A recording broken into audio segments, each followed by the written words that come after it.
We've already heard from several of the gun Aussie riders here this afternoon at Broadford, but the spotlight this weekend really has been on Queensland's Andrew McFarlane.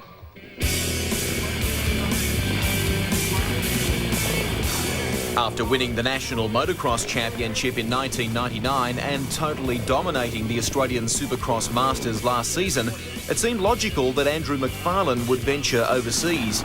He's no stranger to international competition, having represented Australia at the prestigious Motocross Donations on several occasions. But this would be his first full tilt at the World Motocross Championship. Now based in Italy and riding for the crack Rinaldi Yamaha team, the 23-year-old knows this is a learning year. Yeah, as each day goes by, I'm always learning something new, and the bikes, the money, the teams, and just everything. It's a big step, and for me, it's a big step forward. In the first two races of the season, he finished 9th and 13th respectively. The results, low by McFarland standards, but the experience invaluable. Already he's picked up on several key differences in the Europeans' riding style, a vital clue which, with a bit of polishing, will eventually help him achieve podium finishes. Corner speed is something that's very important. If you don't have the corner speed, that's, I think, where they pick up a lot of their times. And also under brakes, they're very aggressive riders, and it's been good testing and riding with Stefan and Marnik. They're very established riders, and I enjoy riding with them, and they're great people just in general. Helping to soften the massive culture shock is long-term girlfriend Nat, who's also given up everything in Australia to share Andrew's dream. We talk to each other in this town and try to a little bit. We practice. Sometimes. We have a book, Italian to English, like a dictionary book, but it's not so bad. We try to have a conversation, but it's just a good laugh, really. It's funny. It's those moments which ease the occasional bouts of homesickness, a symptom of walking the European racing road for the first time. The sacrifice has only hardened his resolve. This focused and fiercely determined Queenslander knows exactly where he wants to go. One day I want to be world champion, and that's why I'm striving very hard to become the best in the world, and with the team that I've got behind me, I think I can do that. Let's hope he goes well in this one. McFarlane was 9th quickest in qualifying session 1, fastest in yesterday's qualifying session, but by gee, he is up against some crack European riders. We caught a shot there a moment ago of Joel Smets. There's Andrew's teammate, Monique Bavorts. Here's how they'll line up for the 500 final. Smets from Stefan Everts, who leads the championship at the moment. Shane King from 3. Andrew McFarlane will start from 9. And Daryl Beattie, this is a crack field. Yeah, great field, and good to see Craig Anderson, another Aussie there, well up also. So I just love the sound of these things, Rusty. Ian Cunningham and Stephen Andrew, two other Aussies to keep an eye out for on the Husselberg and the Honda respectively. But you're right, Daryl, they do sound awesome. The 500 4-strokes, a couple of 2-strokes in this one, but predominantly they are 4-strokes. There is Smets to the extreme inside of your screen. On the left, bike 1. The riders all bunched up. Monique Bavorts aboard bike 2. We're set to go racing in the 500 final here at Broadford. Away they go. The gates come down. Brilliant start by Joel Smets as they head toward turn 1 for the first time. Oh, Smets! Someone's gone down there by the looks of it. Bavorts takes evasive action. But a brilliant start by Smets. Bavorts doing a recovery job at the moment. He'd like to be a lot further forward, but it is McFarlane who leads the way.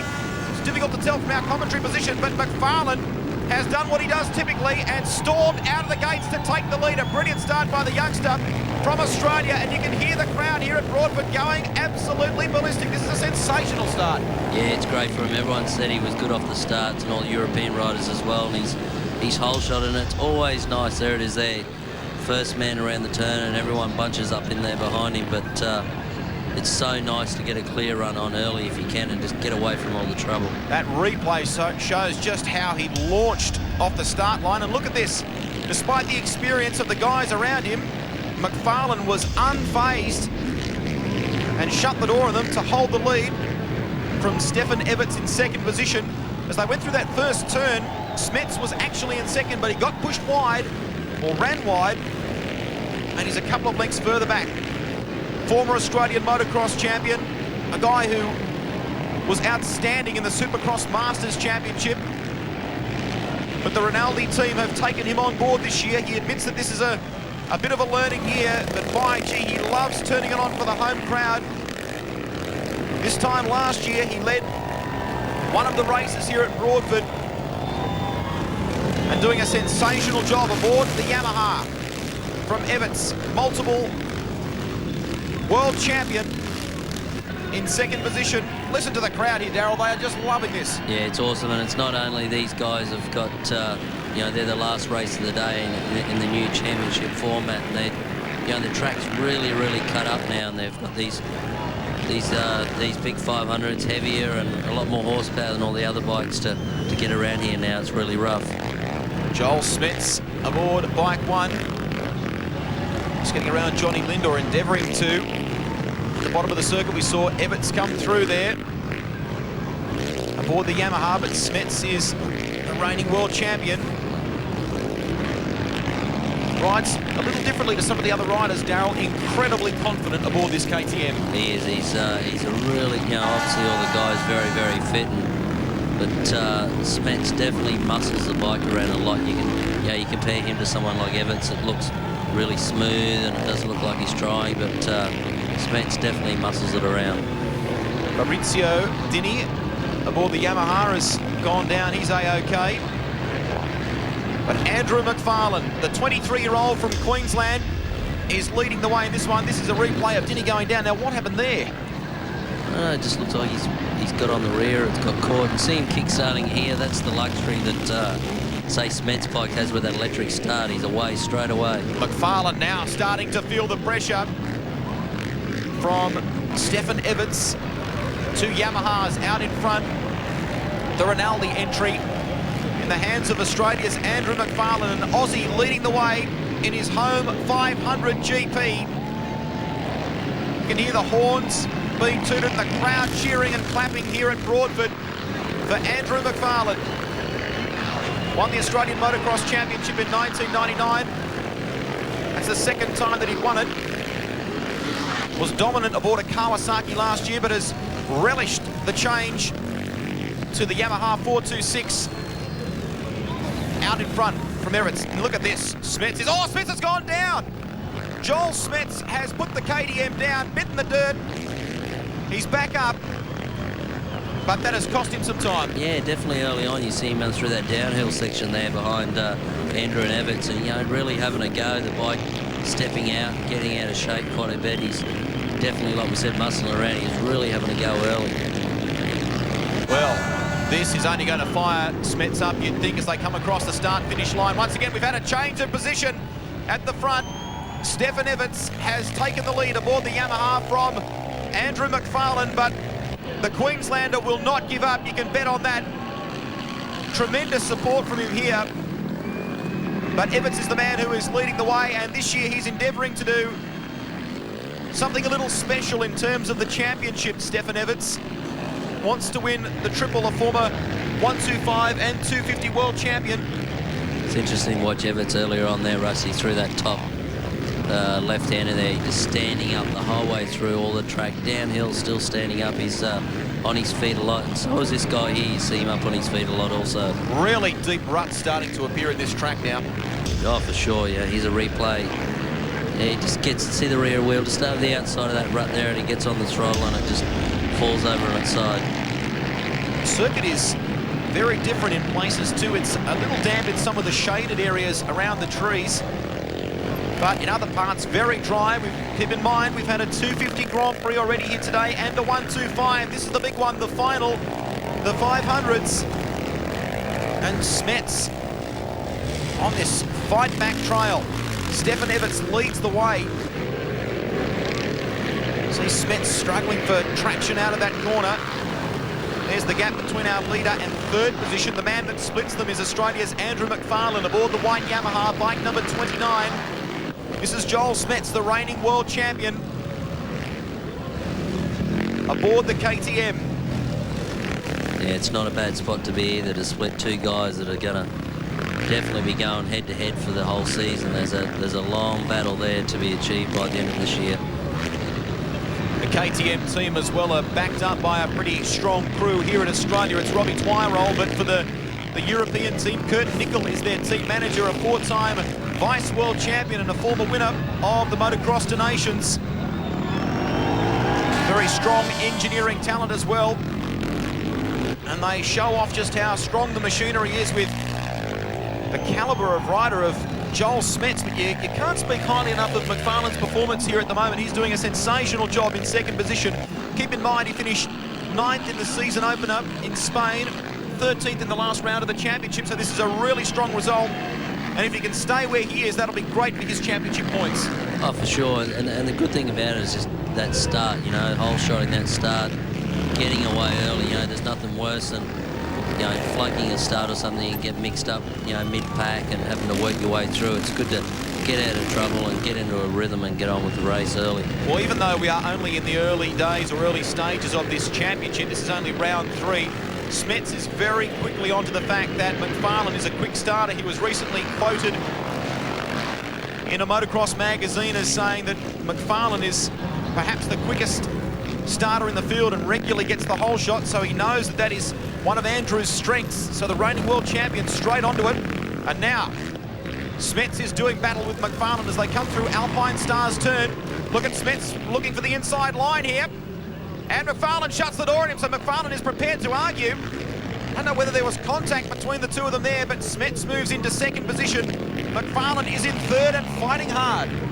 Yeah, Smets definitely putting himself right into the... Oh, Andrew straight back up the inside. Terrific. Just an example of the different lines being used by the riders.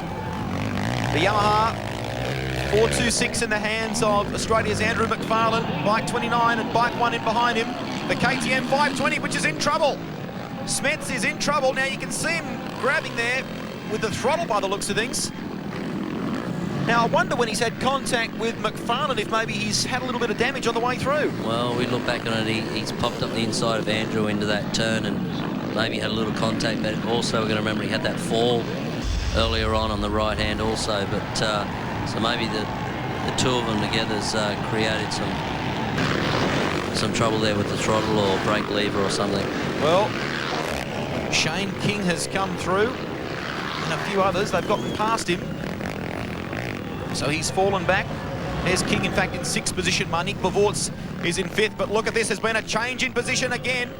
In the blinking of an eye, McFarland has gotten back around Everts, so Everts has had a moment somewhere on the track, and that's played right into McFarland's hands. Yeah, it's great. So Everts back around the outside, see if he's going to get the inside into this next left-hander. The crowd here, this is just absolutely infectious. They are right behind Andrew McFarland, urging him on all the way.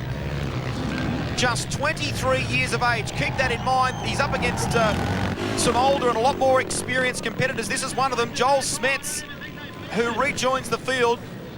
The KTM guys very quickly doing a repair job on that bike, but he's lost a stack of track position. He has, and also see the inside number plate on McFarland's bike starting to drop off as well. So obviously that is a result of that contact in this one, the 500 Grand Prix here at Broadford. Stefan Everts leads the way from Australia's Andrew McFarland. Lind, the man you can see at the moment, is currently in 3rd position. This is the 500 final at Broadford. Stay with us, more in just a few moments.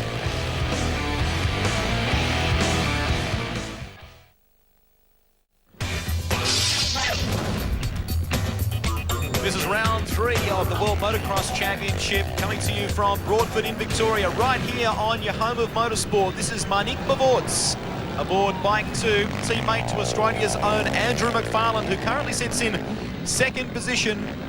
Stefan Everts leads the way aboard a Yamaha. Great battles going on right throughout the field, and one of them, big fight back by this man, Joel Smets. Boy, oh boy, he is on a charge. This is a classic example. There we have Rusty, the 500 two-stroke there on the left and the 4-stroke on the right. You watch the power here, watch that 4-stroke drive off that turn, and the old style 2-stroke there trying to keep up. It's the area where they head up to UFO turn, not far from the mechanics area.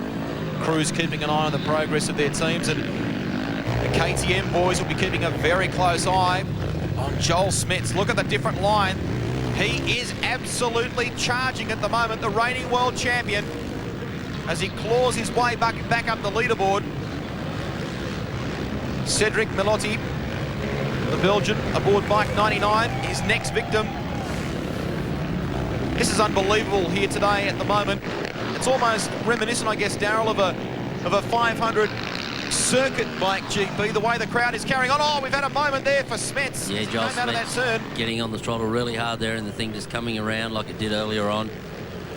Yes, definitely attacking hard, and just he rides with so much aggression and so much strength. Let's take another look at that on the replay. Here he is here getting on the throttle about now, and it just, the rear end is breaking away, but luckily the other rider, they're not helping him finish it off. Tremendous reflexes, the way he just adjusted seating position and changed his footing. Not a worry in the world. Oh, and that's Shane King. Oh, can you believe it? Problems for the Kiwi. And he was up in 6th position, so that is rotten luck for Shane King. Brother of Australia's Daryl King, who in fact finished on the podium here at Broadford in 2000, and this season is riding for the CDR Yamaha team here in Australia. But Everts leads the way after 9 laps. Joel Smets is back up into 6th position after losing a stack of time. I've got to admit though, from what we could see as King... Oh, there's his chain off the left-hand side there, so he's broken a chain. How unlucky. Shane King's day is done. But another KTM rider hoping to claw his way back up to the front of the field is this man, Joel Smets. Look at the speed he's carrying downhill here. It's just amazing, and he's always up on his feet. You know, he has so much bike control. We're talking in qualifying yesterday, you and I, about the way he rides some of these turners. He's just got such confidence. Although he's got his foot off the pegs there at the moment, there are some corners that he tackles on this circuit where he keeps both feet on the pegs and the throttle wide open. Yeah, you're watching throughout practice, and like we said earlier, the technique between him and Everts is completely different, but this guy been very fast throughout qualifying and been very, very fast here now. 29 coming back through the field. 29 seconds is the gap between himself and this man, our race leader, bike 72, Stefan Everts. He's really been quite pleased about the change to Yamaha. Has had some dramas in recent years. Multiple 250 world champion, did it in 97, did it in 96, did it in 95. Won the 125cc World Championship as well. That was back in 1991. He wants to become the first man to complete the triple header this year and win the 500 crown as well. He was injured in 2000. His best effort in 1999 was an 11th in the 250 World Championship, but he had some injuries that year as well. His father is back working closely with him, so is his former fitness trainer. So he's in familiar surroundings in that sense, and yet new surroundings when you consider that he's now with Yamaha. Australia's Andrew McFarlane in second. Here is his teammate Nick Bavorts, who you saw coming through there. There's the pit crew. And I tell you what, they'd be giving bike 28, which is Bernd Eckenbach, the German, a bit of a wind-up too, because the man in behind him is Joel Smets. So I dare say, Daryl, they would have been telling him how far the gap is back to Smets in 6th, who's on a charge. Yeah, for sure, and any time you see that name in your board, be starting to get a little worried. But it's interesting there with watching Bevitz as well, when we'd spoken to Andrew earlier in the day about going to Europe and his new experiences there, saying that, you know, a lot of the riders won't let him follow, and it makes it really difficult. But his teammate Bevitz helps him a little sometimes, but Everts not so much. Rewards the 31-year-old, his teammate to Australia's own Andrew McFarland. Hails from Brisbane these days. Lives in Italy with his girlfriend Natalie. Packed up everything at the end of last season. And you can see closely there the damage to the side of his bike on the right-hand side. That's obviously as a result of the clip that he's had with Joel Smets. The number board is moving around a little bit. And he continues to fight away, Andrew McFarlane, and retains second position, doing a terrific job at the moment.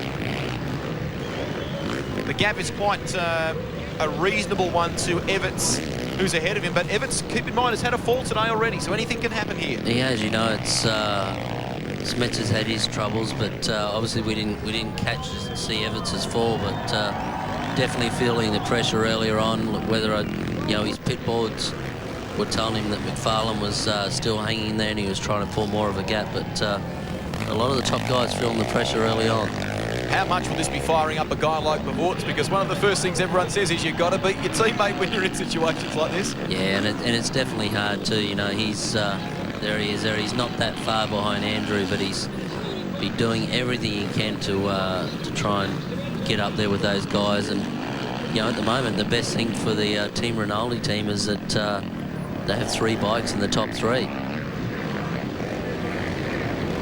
35 minutes plus 2 laps. That's how they run these Grand Prix in the World Motocross Championship. So the clock you saw in your top left gives you an idea of roughly how long is left to run before the 2-minute board, or the 2-lap board, I should say, comes out.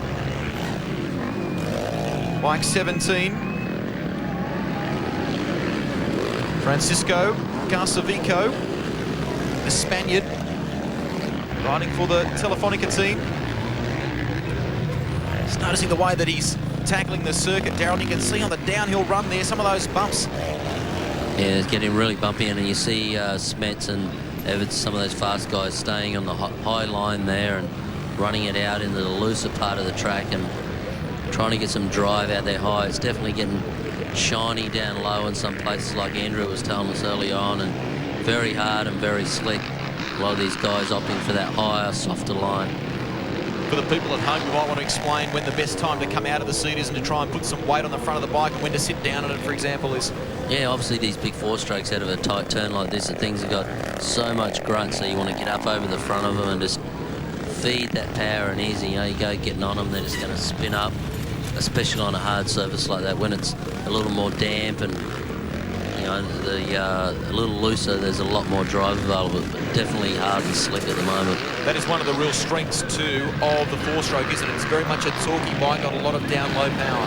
Yeah, for sure, and really good drive. Well, you see the bumps there coming out of that turn. Really good drivability when you can get the power down. Well, the bikes may have good drivability, but so too does this man, Andrew McFarland. Just 23 years of age. What a future he's got when you look at the age of, say, his teammate Monique Bavorts, who is 31. McFarland is definitely one of the younger guys in this brigade. Stefan Everts is 29, so this guy has made perhaps what some might consider to be an uncharacteristic move in tackling the 500 straight away, but gee, he would have impressed the Rinaldi team today with this effort. This is sensational. Oh, it's terrific, and that's the best thing for the team, like I said, is to have all their riders in the top 3 positions at the moment. It's sensational. What else could you want? Exactly right. Let's take another look. This is a replay of our race leader, Stefan Everts. Look at him there, just one finger on the clutch there as he goes into there, just a slight decompression on the clutch lever there. These 4-strokes sometimes are a little bit easier to stall in a tight turn with the engine braking and so much compression. They'll stall in the middle of a turn quite easy, so sometimes you see the guys riding that one finger on the clutch just to keep the engine running in the middle of the turn. Off Skyline and heading down the hill once again. Everts, as Darryl pointed out, 3 Yamahas, doing very well at the moment. The 2 Rinaldi entries at the very top of things. So sensational performance from Everts so far today. Wonder if he'll be able to go on and do what he dreams of doing, and that is winning the 500 World Championship. He's not done that before. He's been a world champion in other categories. But a tremendous confidence boost for Andrew McFarland aboard bike 29. Here's Joel Smets. Look at the aggression being shown. Yeah. He is on a charge, absolutely no doubt about it.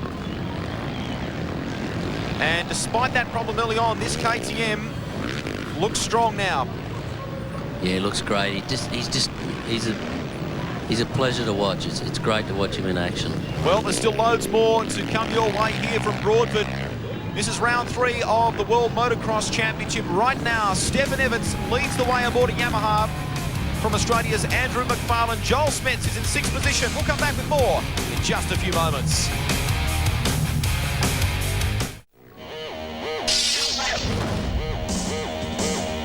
very appropriate way to come back to round 3 of the World Motocross Championship. U2's Hold Me Thrill Me, and what a thrilling afternoon it has been so far here at Broadford. Marnik Bavorts on an absolute charge, and the reason is because his teammate Andrew McFarland is in second position. There is Bavorts. Bavorts sits in 4th position, and that is 3rd just ahead of him. Yeah, it's definitely frustrating for Bavorts at the moment because he's wouldn't want to be the only one in the team to drop out of the top 3 for sure. Definitely frustrating. Well, Johnny Lind aboard the Husqvarna.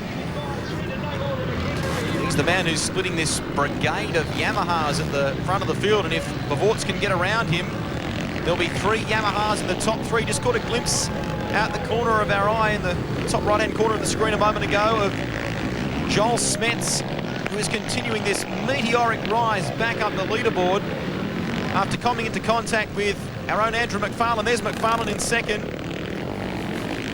And Lind is back there in 3rd position. Just went around Stephen Andrew, the Aussie, board bike 81. The gap is 5.3 seconds between them. Look at the way this crowd is lining the circuit. They've grabbed every available vantage point, haven't they? They don't want to miss this one.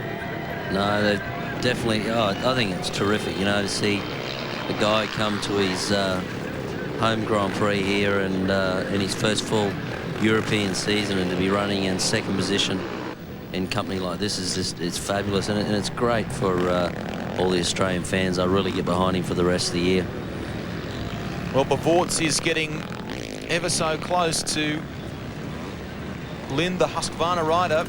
Bavorts 2nd in the World Championship in the 500s in season 2000. 2nd in the 250s in 1997 and 2nd in 1996. And in fact, 95 as well. So it's been a bridesmaid on several occasions, but hasn't cracked it for that outright World Championship. No doubt hoping to do that this season. Right now, he sits in 4th. The man who'll be trying to keep at bay is just 2 places now, 1 place further in behind him. So Joel Smets has moved up a spot in his bid for points. Joel Smets definitely, I would say, would have to be probably at the moment one of the quickest, well, definitely the quickest guy on the track. The time that he's making up is pretty impressive. Well, not only from the lap times you can tell that, but also just the way the bike is moving around on the track. He is really going at it. His best lap so far at 2:07.88. We just checked the times, and to give you an idea comparatively, that's around about 3 seconds better than the next best rider, which is actually Marnik Bavorts. So Bavorts doing a terrific job, and no wonder the team would be telling him, hey, watch out, Smets is on the charge. Yeah, it's impressive. Like, it's by far, he's no other rider so far in the race has probably got within a few seconds of that lap time. So Smets definitely a threat even after a few problems and an early pit stop. That's staggering when you consider that this is a sport where we regularly talk about a difference of 100 or 1,000th of a second, and yet here's a guy who's pulled out 3 seconds on one particular lap. Just a class rider, Smets. Oh, unbelievable. And you know, if we look back at qualifying earlier on, say Friday, when he did that, I think it was a 2:04 lap time,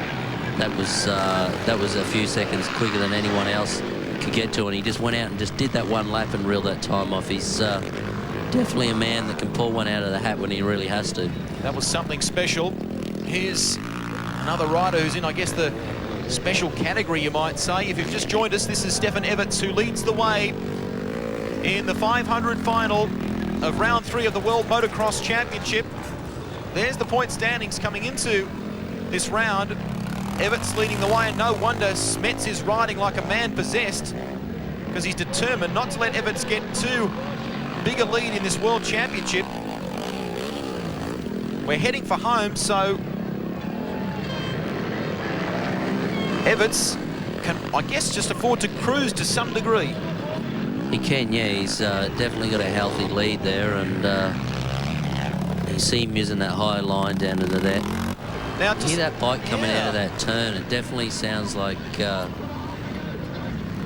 Just trying to, just looking out the window of our commentary box here, it looks like the officials are keeping a bit of a close eye on what might be a faulty muffler or something on the bike. It does sound noticeably louder as it came past the box that time. That lap before he came past the pits, his crew definitely looked concerned, and God, look at him around the outside there. Just incredible. You hear that muffler note of Evert's bike. Sounds like maybe a cracked exhaust or something along those lines. So, will our race leader last to the finish aboard the Yamaha? Stefan Everts leads the way.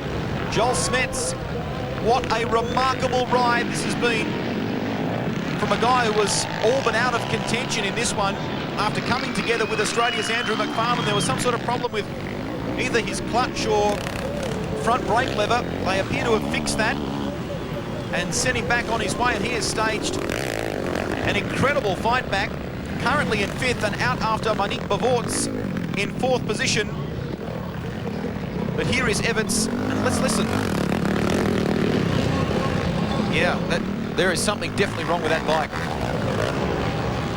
Could this play into the hands of Australia's Andrew McFarland? What a solid ride it's been for him. There's that damaged number plate on the right of the bike we've been talking about. It happened right on that turn.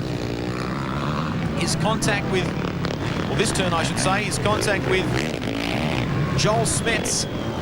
But he's resisted the pressure, and his fitness is good too, Daryl. He's really lasted this race very well. Yeah, he has, and I think that's probably one of the biggest things for him too, John, in the European Tour. You know, it's you know, the 4-stroke bike, a heavier bike, a lot more horsepower. Listen to that crowd cheering him on for that last lap. But you know, that's something he's going to have to work on all year long, and he said he's been working really hard at it. And it's you know, it's obviously fitness is.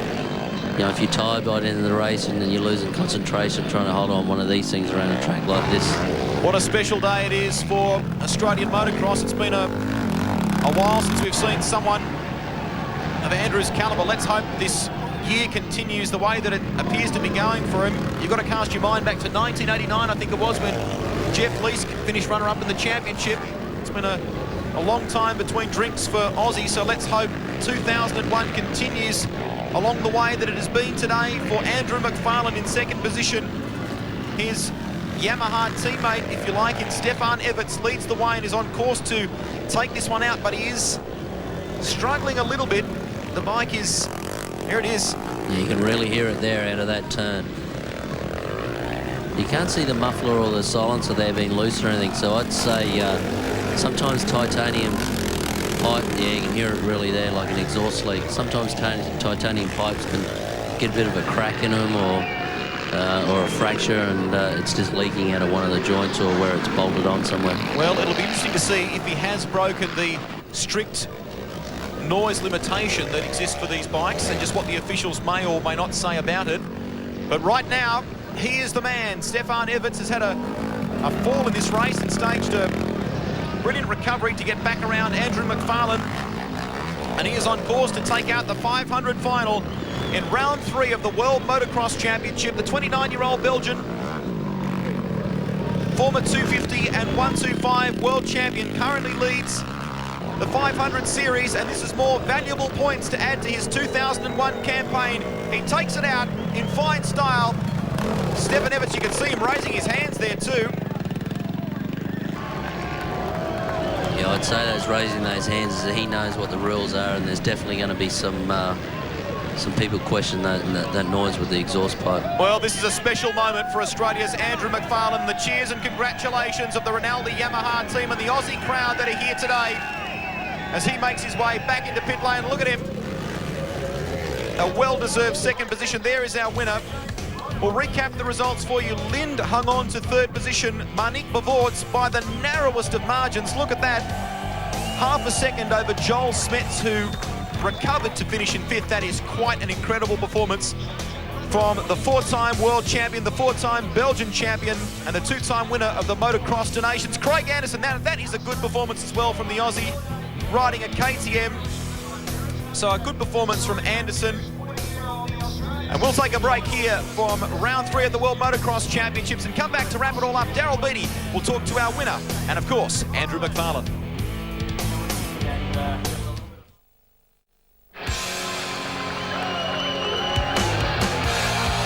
A big afternoon in the dirt here at Broadford, and Stefan Everts walking away victorious in the big one, the 500 final. So the Belgian extending his championship points lead. Let's go trackside. Daryl Beattie is with our winner. Stefan, other than your fall early on in the race, pretty good race. Yeah, I was kind of nervous in that moment in the race, and but you know, lucky enough, you know, my engine didn't stop, and you know, I just could grab the clutch and, you know, kept the throttle on, and you know, that kind of saved my GP. And you know, after a few laps, I was again back on the pace, and from that moment, you know, I felt just more relaxed and more relaxed. I was pulling away easy, and just controlled it at the end. Was the track difficult today? No, it was awesome. Friday the track was really bad, but everybody did their best to make the best track preparation they could, and I think, you know, like today they find the best setup, and you know, I was happy. You know, if we can have some bigger jumps for next year, it would be more interesting for the fans to have some, you know, some spectacular jumps, and then I think this track is finished. And you enjoying the new race format? Well, yeah, you know, I'm still not at my top level. I'm not so fit yet, and in a way, you know, it's a little advanced for me to have one race. I'm normally very good in endurance, so I prefer to have two races, but you know, sooner or later I want to go back to the two races, but you know, I just adjust myself to the situation and just make the best of it. All the best. Thank you. Yeah, a terrific result for Stefan Evertsen. In terms of the championship point score, after 3 rounds, he has now got an 18-point lead. There's just 10 the difference between Smets and Marnik Bavorts. In the 250s, well, maximum points once again. He's done it 3 rounds in a row now for Mikhail Pichon, a 33-point lead over Gordon Crockart. And in the 125s, James Dobb, wow, look at that, a sizable lead for him, more than 30 points. Daryl Beattie is with our second place getter in the 500s, Andrew McFarlane. Hey mate, 2nd in your home Grand Prix and 5th in the World Championship, not bad going. Yeah, I'm actually very happy to come home and finish 2nd in the home Grand Prix and then move from 11th to 5th in the GP standings. I'm very, very happy. The whole shot got everyone on their feet in the beginning, and then Everts falling off early on. What were you thinking when he came down? I actually saw him and I thought when he gets back up, he's going to be very strong. So I was happy just to get back in the lead for a short time, and I'm sure the crowd was as well, but just stayed relaxed, tried to keep my pace and my rhythm, and he'd come back and got me, but I was expecting that, but I wasn't going to let anybody else past. How was the track over the weekend, you know, race day today compared to practice? Got very dry, very dusty and very hard packed, and then today didn't change a great deal, maybe not so many ruts in the corners, which was quite strange and quite difficult, not so many corners to turn off, but as an overall, quite a good track, yeah. Feeling a lot more confident now going back to Europe for the rest of the year? Yeah, you know, I was looking for a good race here in Australia because it happens every year, you know. I struggle in the first part of the season until I have a good race. It's very hard to stop me after that. All right, we'll all be behind you for the rest of the year. Excellent, thank you.